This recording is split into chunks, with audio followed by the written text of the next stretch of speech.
Жәннаттың иісі мұрнына бармайды дейді. Кімнің жүрегінде шаңның тозаңдай тәкаппарлық болса бар ғой, мұрныңды шеріп сөйледің бе? Болды. Киіміңмен тәкаппарландың ба? Болды. Мансабыңмен тәкаппарландың ба? Байлығыңмен? Болдың, біттің. Бұл тәкаппарлық менің киімім дейді Алла Тағала. Әр ешқайсың киім деп әуре болмай қойыңдар, жараспайды ол саған дейді. Бұл адамға жараспайды. Абай атам сондықтан адамды не деп сипаттады? Bir 4 жолмен сипаттап тастады адамды. Кім деді адамды? Боқ деді. Адамды боқ деді Абай ата. Адам бір боқ деді. Боқ көтерген боқтың қабы деді.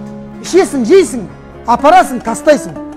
Ішесің, жейсің, апарасың, тастайсың. Өмірің асхана мен туалеттің ортасында өтіп жатқан бір боқты көтеріп жүрген қапшықсың дейді Абай айтады.